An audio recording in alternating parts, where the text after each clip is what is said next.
ಜರು ಅರಮನೆಗಳು ಮತ್ತು ಪ್ರಾಚೀನ ಅಥವಾ ಮಧ್ಯಯುಗೀನ ಭಾರತದ ಭವ್ಯತೆಯನ್ನು ಸುತ್ತುವರಿದಿರುತ್ತವೆ. ಇವು ಇತಿಹಾಸ, ಪೌರಾಣಿಕತೆ ಮತ್ತು ಕಲ್ಪಿತ ಅಂಶಗಳನ್ನು ಒಟ್ಟುಗೂಡಿಸಿ ಶಕ್ತಿ, ಕರ್ತವ್ಯ, ಪ್ರೀತಿ ಮತ್ತು ದ್ರೋಹದಿಂದ ಕೂಡಿದ ಆಕರ್ಷಕ ಕಥೆಗಳನ್ನು ನಿರ್ಮಿಸುತ್ತವೆ.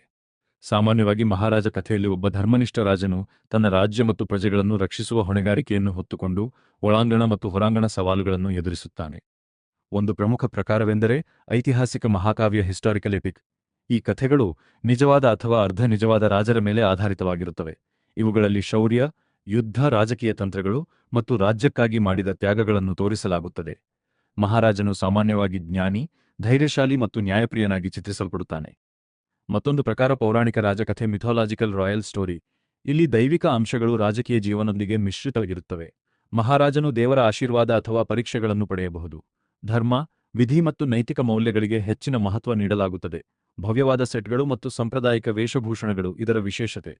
ಕಲ್ಪಿತ ರಾಜಕೀಯ ನಾಟಕ ಫಿಕ್ಷನಲ್ ರಾಯಲ್ ಡ್ರಾಮಾ ಕೂಡ ಜನಪ್ರಿಯವಾಗಿದೆ. ಈ ಕಥೆಗಳಲ್ಲಿ ಅರಮನೆ ಒಳಗಿನ ಸಂಚುಗಳು, ಸಚಿವರ ದ್ರೋಹ, ಕುಟುಂಬದ ಒಳಗಿನ ಸ್ಪರ್ಧೆಗಳು ಕಾಣಿಸುತ್ತವೆ. ನಿಷ್ಠೆ, ಪ್ರತೀಕಾರ ಮತ್ತು ನ್ಯಾಯ ಪ್ರಮುಖ ವಿಷಯಗಳಾಗಿರುತ್ತವೆ. ಕೆಲವೊಮ್ಮೆ ಸಾಮಾನ್ಯ ವ್ಯಕ್ತಿ ಅಥವಾ ಯುವರಾಜನು ನಿಜವಾದ ನಾಯಕನಾಗಿ ಬೆಳೆಯುತ್ತಾನೆ. ಕೊನೆಯದಾಗಿ ಪ್ರೇಮಭರಿತ ರಾಜಕಥೆಗಳು ರೊಮ್ಯಾಂಟಿಕ್ ರಾಯಲ್ ಸ್ಟೋರೀಸ್ ಇವೆ. ಇಲ್ಲಿ ಪ್ರೀತಿ ಮುಖ್ಯ ಪಾತ್ರ ವಹಿಸುತ್ತದೆ. ಮಹಾರಾಜ ಅಥವಾ ಯುವರಾಜನು ಬೇರೆ ಸಾಮಾಜಿಕ ಹಿನ್ನೆಲೆಯ ವ್ಯಕ್ತಿಯನ್ನು ಪ್ರೀತಿಸುವುದರಿಂದ ಕರ್ತವ್ಯ ಮತ್ತು ವೈಯಕ್ತಿಕ ಭಾವನೆಗಳ ನಡುವೆ ಸಂಘರ್ಷ ಉಂಟಾಗುತ್ತದೆ. ಒಟ್ಟಿನಲ್ಲಿ